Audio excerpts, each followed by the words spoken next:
ये मुखर्जी नगर का इलाका है।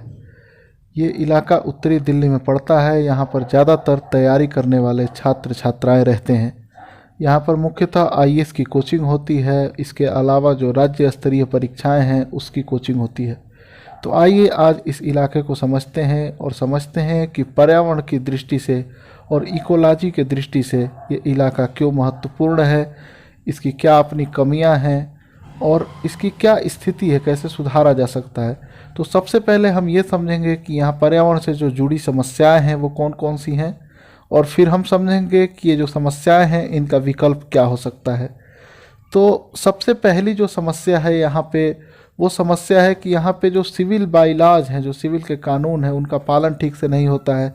नेचुरल और मैन मेड जो डिजास्टर्स है, यानी कि जो इंसानों के द्वारा डिजास्टर है, जैसे कि आग लग जाती है या फिर ऐसा कुछ होता है। दूसरा, जो प्रकृति के द्वारा जो आपदाएं आती है जैसे भूकंप इत्यादि, उसके लिए यहाँ की बिल्डिंगें और ये इलाका तैयार नहीं है। आप अक्सर सुनते होंगे कि ऐसे जो क्षेत्र होते हैं, ऐसे एरिया होते हैं, वहाँ पे आग इत्यादि की घटनाओं में निकलने का रास्ता नहीं मिलता है।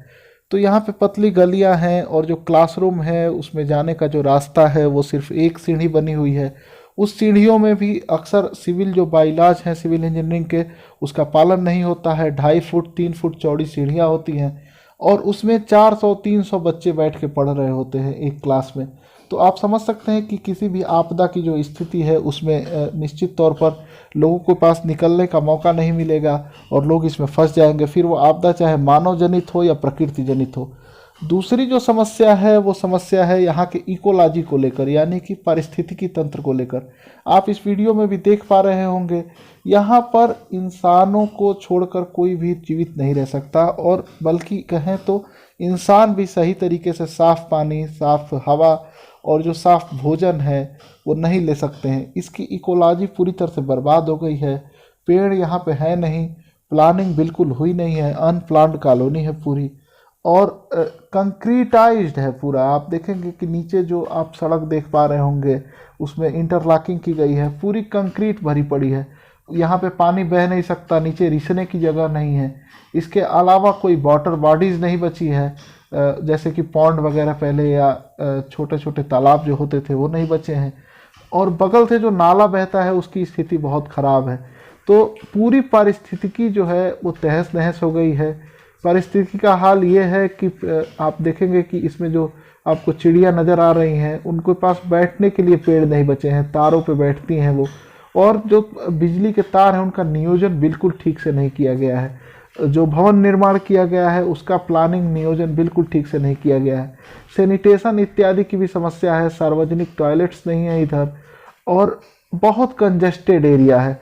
तो जो दूसरी समस्या है वो इकोलॉजी को लेकर के है। इकोलॉजी इसकी जो है एंथ्रोपोसेंट्रिक है या फिर ह्यूमन सेंट्रिक है, मनुष्य केंद्रित है। और आप ये देखिए कि मनुष्य केंद्रित भी वो नहीं रह गई है क्योंकि बहुत ज़्यादा पॉल्यूशन फैल चुका है। तीसरी महत्वपूर्ण बात यहाँ पे जो है वो है कि यहाँ पे जो पॉपुलेशन डेंसिटी है, यानी कि जनसंख्या घनत्व है, वो आवश्यकता से बहुत ज़्यादा है। उसकी वजह यह है कि यहाँ पे जो कोचिंग है और उसके पास में जो बच्चे रहते हैं जो पढ़ने वाले कोचिंगों में, वो आस-पास ही रहते हैं। तो बहुत महंगे रूम मिलते हैं। जो छोटे छोटे रूम हैं 10 फुट के, वो बहुत महंगे मिलते हैं। और उसकी वजह से पॉपुलेशन डेंसिटी यहाँ पे बहुत ज़्यादा है। पॉपुलेशन डेंसिटी बहुत ज़्यादा होने की वजह से क्या हुआ है कि जो है एक सीमित क्षेत्र में बहुत ज़्यादा लोग हो गए हैं। तो जो प्राकृतिक संसाधन है जैसे कि जो साफ़ हवा है, साफ़ पानी है, उस पर बहुत ज़्यादा बोझ बढ़ गया है।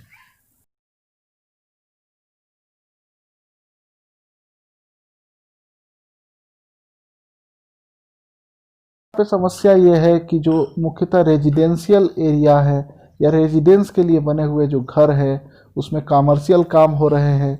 उन कमर्शियल कामों का कोई यूनिट नहीं है। जैसे टिफ़िन सर्विस वगैरह चलते हैं, छोटे छोटे रेस्टोरेंट चलते हैं, या फिर इस तरह के दुकानें हैं जो छोटी छोटी हैं। तो इनकी वजह से जो है बहुत डिस्टरबेंस है क्योंकि उसका डिज़ाइन उस तरीके से नहीं किया गया है, प्लानिंग उस तरीके से नहीं की गई है, तो पूरा अनप्लान्ड है। अब बात करते हैं कि अभी कोरोना की वजह जो है ये पूरा एरिया बंद है, बंद पड़ा हुआ है क्योंकि कोचिंगें बंद हैं। आने वाले समय में ये खुलेगा। यहाँ पे कूड़ा का निस्तारण भी ठीक से नहीं हो रहा है, आप देख सकते हैं वीडियो में। तो आने वाले समय में मुखर्जी नगर के पास ये एक बेहतर विकल्प है कि वो आने वाले समय के लिए एक ऐसा प्लान करे कि वो अपने आप को इकोलॉजिकली फिट बनाए, वो अपने आप को पर्यावरणीय दृष्टि से सही बनाए, वो आपदाओं के लिए खुद को तैयार रखे और इस तरीके से अपना नियोजन करे कि जो है एक आदमी स्वस्थ रूप से यहाँ पे रह सके। इसके लिए जो सबसे प्रमुख चीज़ है वो ये है कि सिविल जो बाइलाज हैं, जो सिविल से जुड़े कानून हैं, उनका पालन अच्छे से किया जाए। जो शहरों का जो भवनों का निर्माण है उसे फिर से ठीक से किया जाए। एक जो सीमित एरिया है उसके अंदर जो बच्चे बैठते हैं उसके लिए सीढ़ियों की, गैलरियों की पर्याप्त व्यवस्था की जाए।